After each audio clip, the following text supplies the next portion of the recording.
تے درود پڑھیا کر جناب محمد صلی اللہ علیہ وسلم دا ایک غلام حضرت جابر رضی اللہ تعالی عنہ فوت ہوئے نے انہاں دا بیٹا عبداللہ میرے آقا دے کول آیا وے آندا سونیا اللہ دے نبی نے میرا باپ فوت ہو گیا وے میرے باپ دے سر تے کردہ بڑا سی اللہ دے پیغمبر ساڈا ایک باغ کھجوراں والا اللہ دے نبی نے میں میرا باپ فوت ہویا جاندا جاندا مینوں نصیحت کر گیا وے آکھیا میرے بیٹے عبداللہ پتہ نہیں زندگی وفا کرے کہ نہ کرے ایک پانی دا بلبل زندگی جڑی پتہ نہیں کس ویلے اے زندگی دی شام ہو جانی ہے پتہ نہیں سفر تو گھر آنا نصیب ہونا کہ نہیں ہونا پتہ نہیں کس ویلے اے جڑا سا اندر جا رہا وے ایک ساہیا سا باہر آ رہا وے پتہ نہیں بار والا اندر جانا کہ نہیں جانا میری امیرہ آقا دا غلام قید عبداللہ بیٹے میں چند نصیحتاں تے وصیتاں کرنا چاہنا وا میری امیرہ فرمایا پہلی گل میرے لیاں 7 بہناں نے میریاں بیٹیاں نے عبداللہ اپنیاں بہناں دا خیال رکھیا جے اپنیاں بہناں نو روم نہ دیا جے انہاں دا حق بھی دینا انہاں نو اپنیاں بہناں دا خیال رکھنا تے دوجی گل عبداللہ چند کردہ ہے میرے سر تے میرے مرن تو بعد میرا کردہ عطا کر دیا جے میری امیرہ جدوں گلاں کیتیاں نے آکھیا سونیا میرے باپ دا جڑا کردہ زیادہ وے کھجوراں تھوڑیاں نے آقا علیہ السلام آئے نے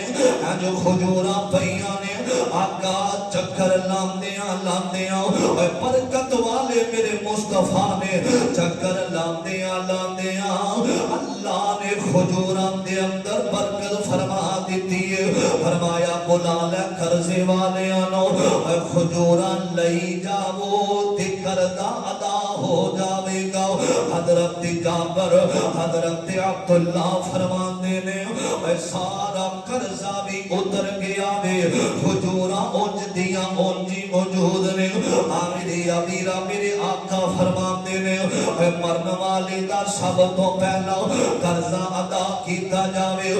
میرا باپ ٹر جاوے نا او دا قرضہ ادا کریا کر جس باپ نے ساری زندگی اپنی جوانی تیرے تے لائی جس باپ نے محنت مزدوریاں کر کے ساری زندگی تینوں پالیا وے او دے مرن تو بعد تھوڑا جیا قرضہ ادا کر دیا کر اپنی ماں دا حق ادا کریا کر اپنی والدہ دا قرضہ ادا کر دیا کر دوسرا حق آقا فرماتے نے جڑا مرن والا بندہ ہوندا وے نا میرے امیرہ توجہ کرنا ذرا مرن والے دا دوسرا حق سنیا نے فرمایا جڑا باپ مر گیا وے یا والدہ ٹر گئی او غریباں نال تعاون کردی ہوندی ہوے گی باپ اگر نیکی دے کام کردا رہیا وے میرے امیرہ مثال دے طور تے اللہ میرے بھائی دی محبت قبول فرمائے میرے وال دیکھیا جے باپ نیک تے نیکی دے کماں نو اگے چلاوندا وے نیک مشن نو اگے چلاوندا وے باپ مسجد دے اندر تعاون کردا باپ غریباں نال تعاون کردا وے اگر باپ یتیماں دا خیال رکھدا وے فرمایا میت دا دوسرا حق وے کہ باپ ٹر جاوے اولاد نو چاہیے اپنے باپ دے نیک مشن نو جاری رکھے رکن نہ دے میری امیرہ